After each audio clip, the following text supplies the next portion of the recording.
If I asked you to get a piece of paper and something to write with,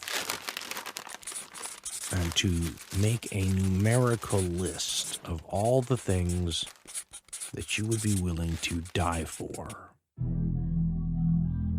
how long is your list? The Panther 48. Willing to die for. The Panther 48.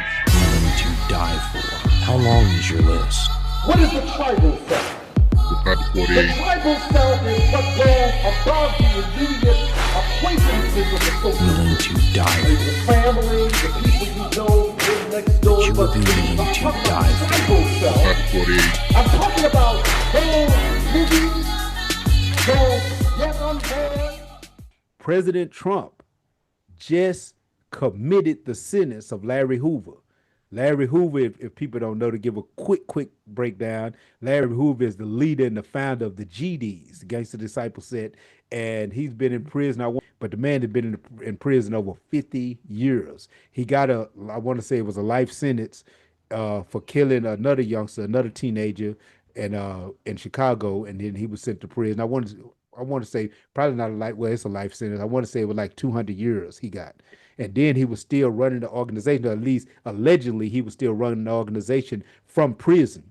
And they got him by putting bugs in the visitation passes. So when his generals and lieutenants was coming to visit him and he would call the shots and setting everything up, the feds were recording everything. So they ended up putting a few federal life sentences on the man. So the man was never getting out in the first place because he had like 200 years in the state. And then they put a few life sentences on him with the feds for continuing a criminal enterprise from in prison. And many of the things that the Gangster Disciples are doing, a lot of the murders and stuff you heard in Chicago, even though this man has been off the scene for 50 some years, they still blame this man for. You hear him in music, songs. Big Meech, Larry Hoover, getting work. Hallelujah. Like Rick Ross, he said, I feel like Big Meech, Larry Hoover. This man has been at the ADX Max, and that is the Supermax prison in what is it, Colorado, if I remember this correctly. Yeah. That's where they send certain mob bosses, Timothy McVeigh, the Unabomber, many of these dudes that they figured was just too mentally powerful to be around the average prison population. They sent them there, 23-hour lockdown. These dudes read their mail on the screen. Wayne, what's his name? Wayne Perry, known as a killer from Washington. The guy Alpo snitched on all these dudes at the ADX Max, Supermax prison. But I said all that to say this. What do y'all think about that? President Trump, the biggest racist in the world, as many have painted the guy, he just committed the sentence of Larry Hoover. That's a strange thing to me. And Brother Darkside had his idea of what that meant, but I wanted to hear it from you, brothers, the Panther 48. Well, cut this part out, but I you know how I am. Commute.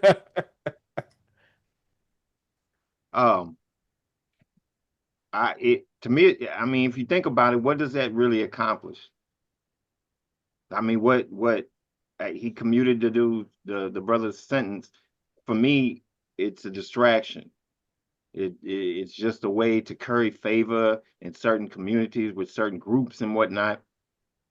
But simply because him getting out doesn't really accomplish anything as far as the community, as far as this and that.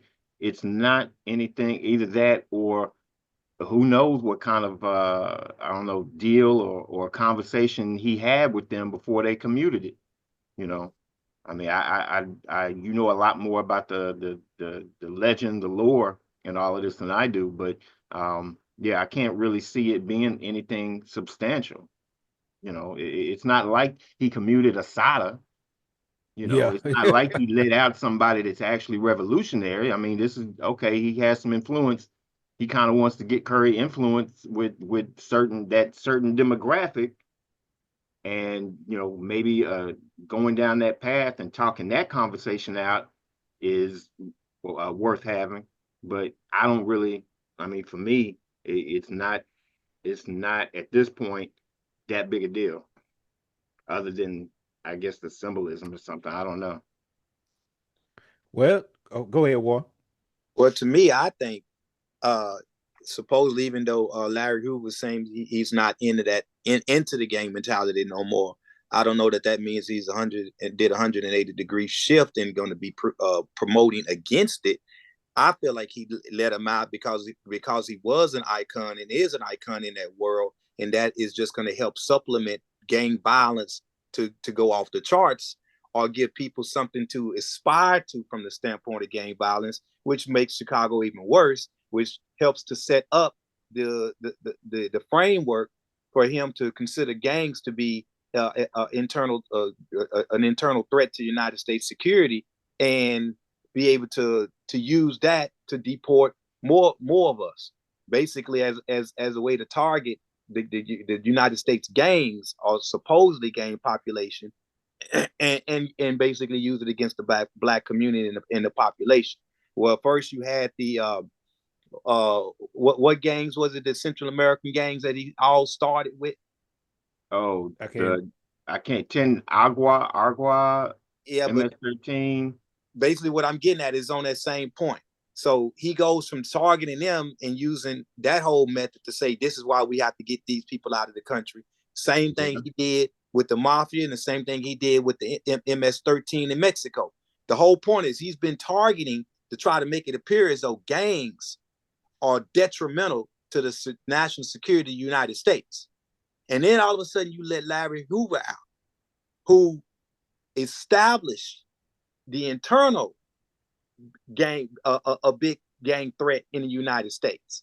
So to me, it's a buildup of being able to make American citizens that are quote unquote part of the gang culture right along part of this whole movement, so you can have a path to deport United States citizens. I think his whole intention is for shit to get out of control, and hoping that as an icon, he can help usher in, or be used as a scapegoat to say, this is why things get out of control. That's my take.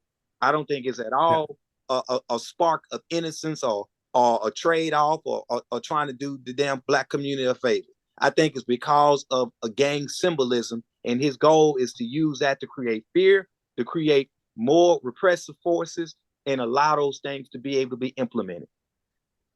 Yeah, that makes Let me add this. You know, I always got to play God's advocate. Was you about to say something, E? No, I was saying that makes sense. I always got to play God's advocate. So let's put this out here. Now, GDs are one of the biggest youth organizations. Matter of fact, they organize themselves so well in Chicago, GDs and Vice Lords, People's Nation and Folk Nation, primarily because of the Panther influence on them. That's who Fred Hampton and his chapter was building with. That's how they got politicized. That's how they got so structured, because Fred Hampton saw the power in building with those brothers. I'm not saying that Fred Hampton organized them. He didn't. He built with their organizers. And by him building with their organizers took that information and organized with inside of those nations. You know, you have, when we think of the quote unquote gangs in Chicago, we think of only vice lords and gangster disciples, but that's not actually true. They have in Chicago, they have what's called the People's Nation, and they have what's called the Folks Nation. And under the Folks Nation, you have stuff like the Black Disciples, you have the Gangster Disciples, things of that nature. And under the People's Nation, you have things like the Vice Lords, the Latin Kings, what David Foreman used to be a member of, the Black P Stones, things like that nature. So you have these different elements that become a part of those nations, and a lot of that influence came from the fact that that revolutionary fervor that was moving through Chicago, talking about being a nation, talking about nation building. They took the name People's Nation because the Panthers called themselves the People's Army. And if y'all are the People's Army, then the army protects the nation. We are the People's Nation. Even the way that they fly flags in Chicago, and even the way they fly flags in California, is based on an influence that came from the Panther Party. But to get back into it, to get a point, when he was in prison, Larry Hoover changed the name, or tried to change the name, from Gangster Disciples to Growth and Development. That's one of the things that he tried to do. And he tried to move the organization to a more organized, less criminal element. whether that was true or not, whether that was just a strategy or whether that was really sincerity. Because we all know that a 17, 18-year-old go to prison. Like I said, the man been in prison since he was a teenager. There is no way he could actually be the same, unless he's an idiot, and I don't think he's an idiot. There's no way the man could be the same person 50 some years later. There's no way. He was a child when he went to prison. So there's been a lot of growth. There's been a lot of development, at least there should be. So there's a possibility he could be positive.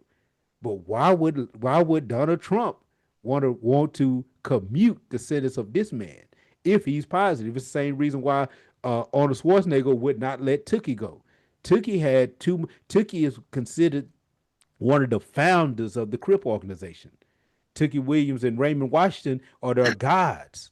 So you let this guy go. This guy, just off his name, has so much influence. Same thing with Larry Hoover. This guy, off his name, has so much influence. Hell, even the quote unquote ops respect this guy's name. You have vice lords that have a lot of respect for this guy, the same way you have GDs that have a lot of respect for the I can't remember his name, the founder of the People's Nation. I can't remember his name. He in ADX Max. But anyway, so add that little bit to the conversation.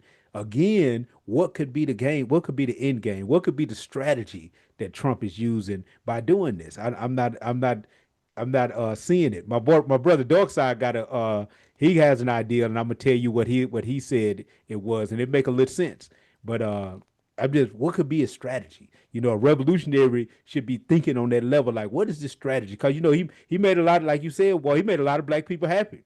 I seen dudes out dancing and jumping up and down. They freed my OG. They was happy. They happy. So, in that we see a part of the strategy, but what is the ultimate strategy? And War may be right. War may be right. It may be a setup, because I can't see.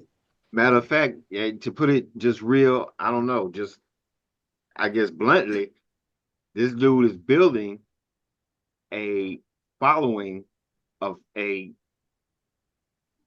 black army. He's co-opting because the cats in the street are the ones that, if they had the right mindset, would be the ones running up in there and da da da da da da da da. Yeah. So if he gained influence over this cat, who has all this influence over all these cats, he can then use them to pit us against these brown cats and anybody else. So yeah, I mean, I could see that as very much a move. I doubt it came from him because he's an idiot, but to me, that's what it boils down to call it out, to call it what it is. He's taking over the Crips, and a whole bunch of other, like you said, cats that have respect. He's taking that shit over. That's a good move, fella. Yeah, that's a nice it's move. The new it's the new age COINTEL. It's out in the open. It's in your face. Yeah. Whereas the other was very covert. Now he's just gonna come up and show you, look, I'm taking your top, like this is your depending on how you view chess and whatnot, this is one below your king or your queen. I'm taking a very powerful, not just person, but piece of your fucking nation. Your ability to protect yourself has been, at this point, if it's successful, completely co-opted. Like, beyond drug, ain't a whole bunch of infighting. Be less because of that galvanizing, and then even that can be manipulated from that point, but it gives them a direct access to manipulate. Now, before we get on these points right quick, I'm gonna drop this ball because I wanted to hold on to this one, to drop this, and everybody listening, all revolutionaries watching, you got to understand this part of it. Here's the game. Here's part of the game. He commuted Larry Hoover's federal sentence, all those life sentences. Yeah, he didn't commute the 200-year state sentence. Right. So Larry Hoover is not getting out of prison. Correct. Larry Hoover will get out of ADX Max because he no longer has a federal sentence, but he has to go back to the state of Illinois. And the only way he could be released from that is if the governor of Illinois commutes his sentence, which I don't know if they got that already scheduled on the board. Another thing you got to think about is the power that's in Illinois state prisons when it comes to people and folks nation.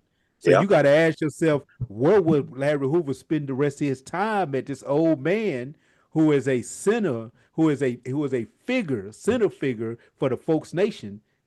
I mean, how much danger could he possibly be in if he in a place full of people's nation? How much danger could he possibly be in with some young knucklehead who wants to build a reputation by being the person that killed, Larry Hoover? Then that might not happen because you kill somebody like Larry Hoover, you pretty much signed your death sentence pretty much if you in a prison situation. But Larry Hoover is not getting out of prison. When I seen the dude dancing on YouTube yesterday, I'm like, man, the brother ain't even took our time to realize that Larry Hoover is not actually getting out of prison.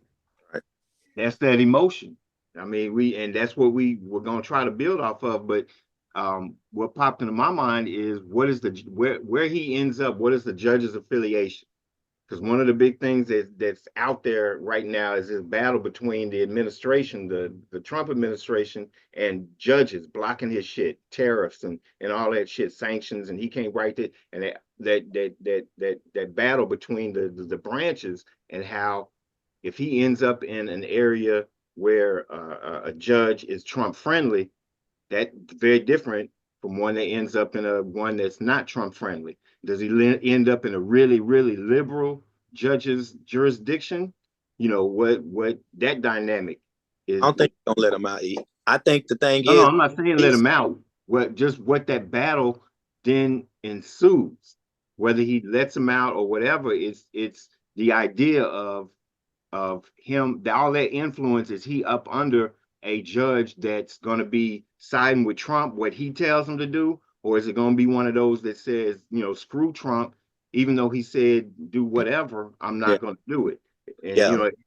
Again, makes Trump look all that much better because he's fighting for black people. But that to me, that's part of the whole point. I think I know, and I guess we should have a better grip on it, but I don't know the politics in in Illinois. But I would think the whole point would be he get to the state level, and then the state level block him, and that's going to be Trump's ability to say, see, that's the Democrats. That's your problem. But at the same time, remember, I see it as, and I know you say he ain't that smart, but I see his group, the Republicans, period, in terms of what they doing, making chess moves.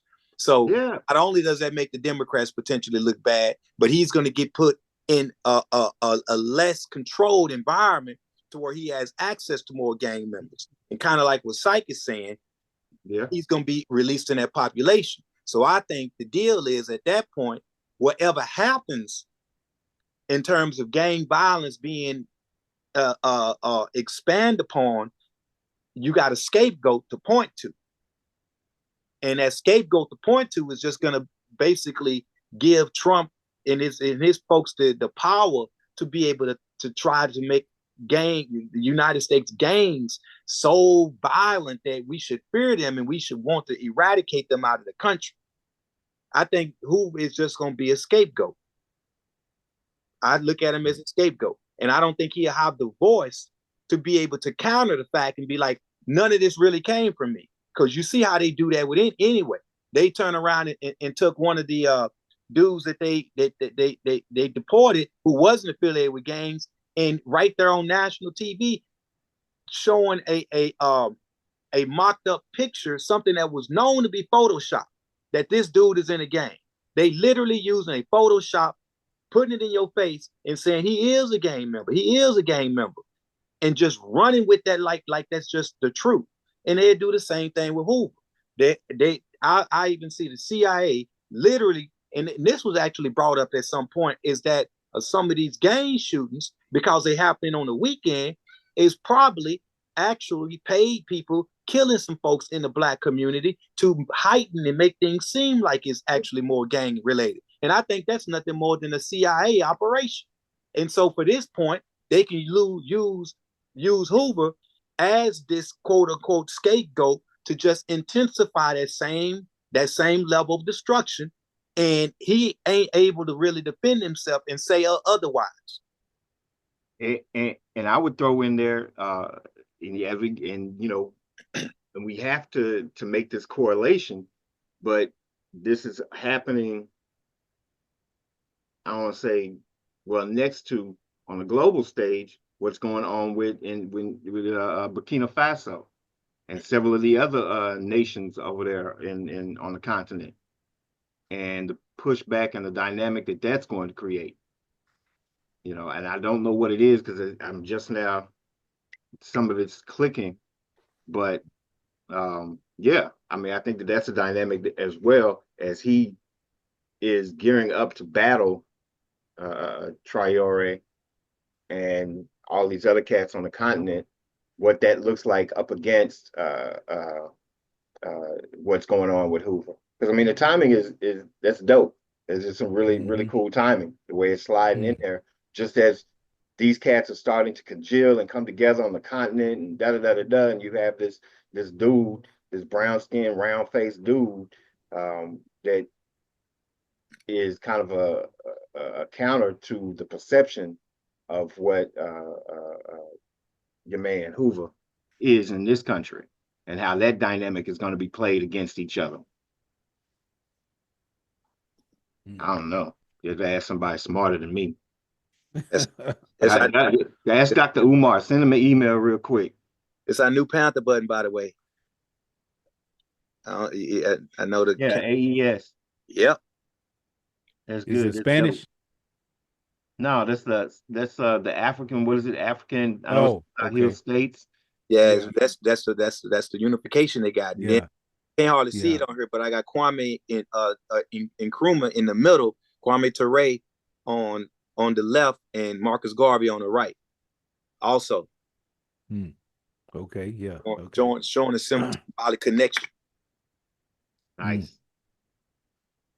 All right. Well, that was your thoughts from the Panther 48 about the Larry Hoover thing, and I looked up E and haven't found anything. I guess because it's so new, nobody has really made a video on it. Because I wanted to see what Dr. Umar's thoughts was, and I wanted to see what Brother 19 Keys' thoughts was, Brother Rizza Islam. I wanted to see what their thoughts was going to be on him, and they didn't give me nothing yet. So I was looking for that because again, when I see something like this, you know, the average person starts celebrating.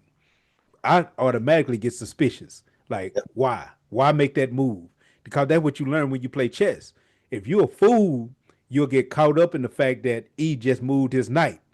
You'll get caught up in that. But you got to ask yourself, don't pay attention to the moves that E is making now. Ask yourself, what E is setting his board up in a way that allows him to make the real move that he wants to make. But to do it, he has to get this horse out of the way. He has to get this pawn out of the way. He has to put this bishop in this position so he can flank your move. He's setting the board up in a way that allows him to make the real move he wants to make. And a seasoned chess player knows how to read a board and guess. I'm gonna say guess, because if you really playing another good chess player, you can't define what they're gonna do, but you can have an ideal of what it is they're trying to set you up for. You know, you can have an ideal of it, and if you can see it, you can make a counter move to it.